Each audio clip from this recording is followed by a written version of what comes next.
Everything is expensive right now. Let's talk about it. You know what's bad, y'all? When minimum wage is what, like I said, $50 or $7 or something an hour, and I am in Publix. It's right here, $7.13. So at this point, you have to work an hour just to be able to buy some deli sliced chicken at Publix. That's when you know it's bad. Yikes. We definitely have a problem here, guys. I mean, just think about that for a second. Think about spending one whole hour of working and you get to buy a pack of deli meat. All right, so hear me out for a second. Federal minimum wage has been $7.25 since July 24th, 2009. Yo, that's the year I graduated high school. Let's think about what cost of living was in 2009. And I can say this, it was nowhere near where we are right now. Much, much cheaper to live back in 2009 than it is today. Yet federal minimum wage is still the same. Now listen, guys, I am not typically the one that years ago that was saying raise minimum wage, raise minimum wage. That I'll be honest with you, that wasn't me. That did not align with my viewpoints. Now, with that, with where the cost of living is today, with some of the stories we're going to hear in today's videos, and with just how expensive it is to live in America today, I was kind of taken back to realize it's been since 2009 since the federal minimum wage has increased.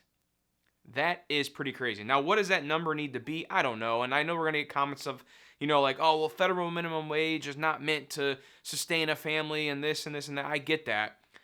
But the point I'm making here is you got to find the main reason on why we're having cost of living rise at such a rapid rate. And that's because our federal government continues to print money like there's not going to have any consequences with that whatsoever, which we're already seeing the effect of that. Now, the next thing I wanted to look at here real quick to share with you guys is to see which states still equal the federal minimum wage. So the column on the left here is states that pay greater than federal minimum wage, and then it shows what that state's minimum wage is. And then you have the middle column, which equals the states that pay or equal the federal minimum wage. So if your state is listed there, yikes. Let's go look at Missouri. That's my state. Minimum wage for Missouri is set at $13.75. Okay, so that's a little better than $7.25. And I'll be honest with you guys, I haven't looked at these charts. I looked at these charts for the first time in a very long time for this video. But still seeing some of these numbers is shocking. I mean, it's got to be very hard to be able to get by on that amount of money. Is anyone else getting nervous about all these price increases and inflation? Because I'm just in shock. Like, I went to the grocery store the other day and needed more face soap. And I normally get the cheapest, simplest kind of face soap. Like, I was blessed with good skin. All of them, $13.99 plus. Not a single one under $10. Like, I went to Raising Cane's the other day, and it's like $15 for a box. That used to be like $7.99 a few years ago. What is going on? Like, what the hell? Even Trader Joe's, like my normal cheap grocery store that I go to as a single person, I used to be able to get a week or two's worth of groceries for $100. But it is damn near impossible to get a week's worth of groceries under $100 these days. I have a whole degree, and I'm struggling some days. How are people doing this? Like, this is nuts. How are people going to survive if these prices just keep going up? I'm so concerned, honestly. Not to mention insurance companies cutting back. I had to switch back to Adderall, the generic version, for my ADHD meds the other day because my insurance company just randomly stopped covering my Vyvanse. I can't imagine being a patient needing to have a procedure and the insurance not willing to cover it in this economy. This is horrible, and I fear it's going to just get worse. Me too. I'll be honest with you guys. Like, I am scared for what the future holds. I don't know what what good could happen in the very near future to turn things around. The only thing I could think of is starting from the top and turning the hose off of the unnecessary spending that's been going on by our government and stopping the wasteful spending and the corruptness that's in the higher up classes of the United States government. And I don't like to get political, and I'm trying not to, and I want to stay away from being political because this is for both sides. I'm not picking a side here. I'm saying all together, the U.S. government and the feds, we need to stop printing money like it's going out of style, because that is exactly why we are seeing this cost of living rise. I mean, let's think about this for a second. Like when you go print trillions and trillions of dollars and just dump it into the economy, what's going to happen? Stuff's going to get more expensive because people have more money to spend. And yes, there's corporate greed going on and all that other stuff. You guys comment on my videos on that all the time. I agree. But here's the problem though. Corporate is taking advantage of people having the money because there's a larger sum of it and people are happy to pay it.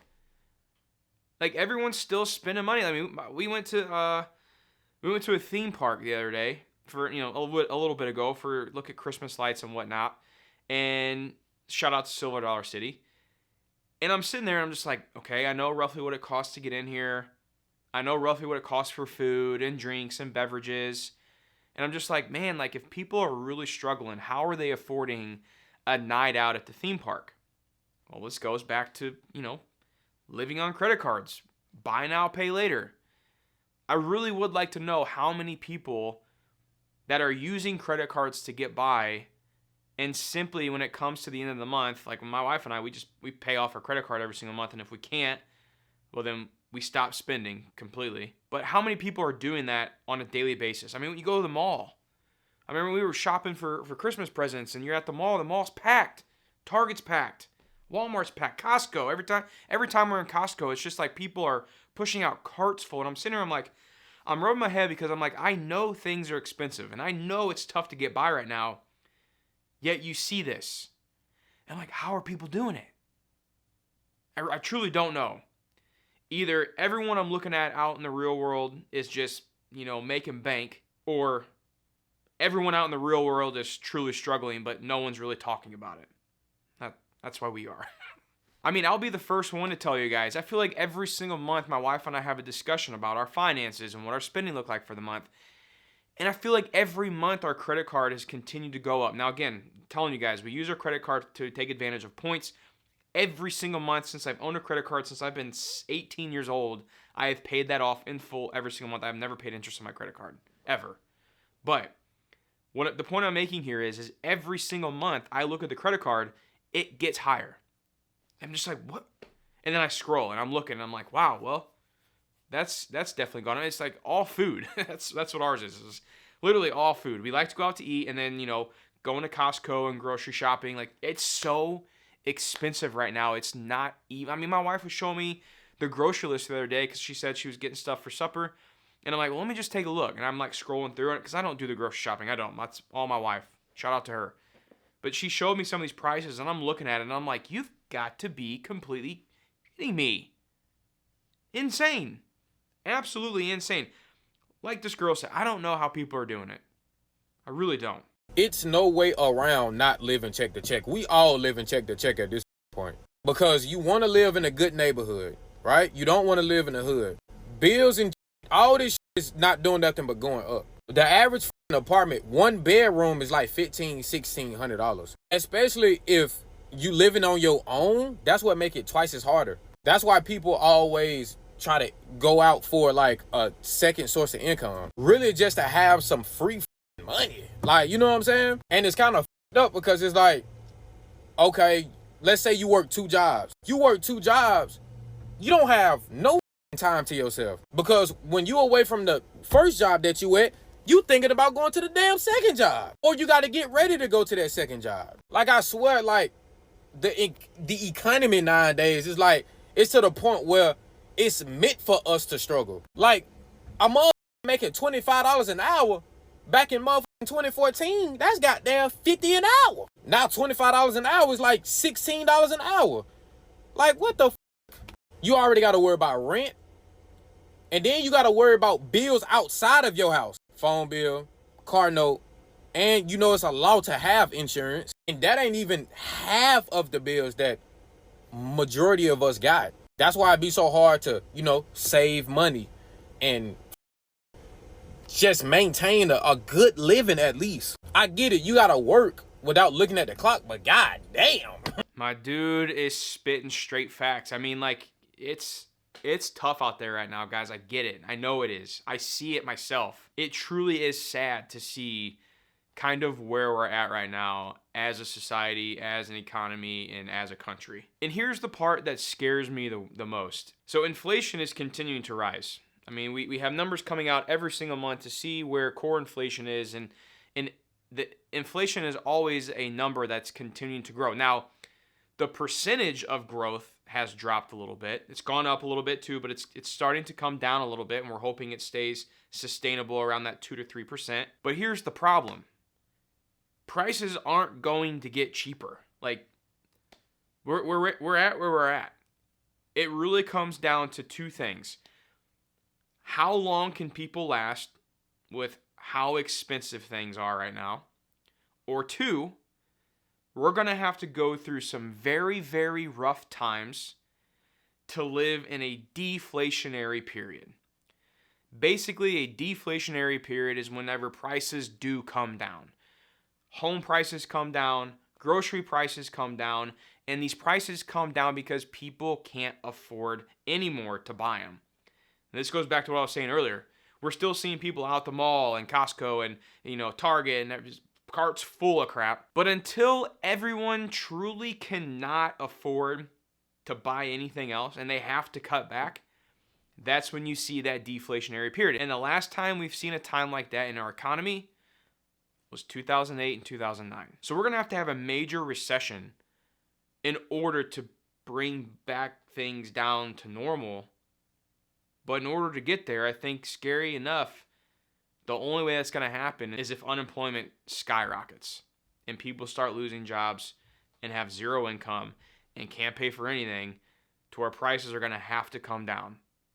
And I hate to say that, but that's, I think, the only scenario how we're going to be able to pull ourselves out of this. And we have got to stop the money printing and the useless spending that our government is doing right now. I want to know, why did my grocery bill go up $150 and I'm buying the same shit? That's so true. What happens when the price of bread becomes $25 and niggas start killing each other over ham sandwiches? That's where we're going. That's where we are. Right. Hey, she's got a point. Yo, think about that for a second though. Like, just bear with me here. You imagine, like, you got a ham sandwich and someone's like, give me that ham sandwich, pop. Oh my god. Here's the scary part though. Like, could you that could like legit happen. Like, if all hell breaks loose and we go into like freaking, what's that movie called? The Purge, where everyone like go out at night and kill each other. Like, could you imagine those times where like food's scarce, everyone's trying to like figure out what they're gonna do? I mean, this is a little out there. I get that, but yo, that is insane. I mean, imagine like a gallon of milk costing like $25 right now.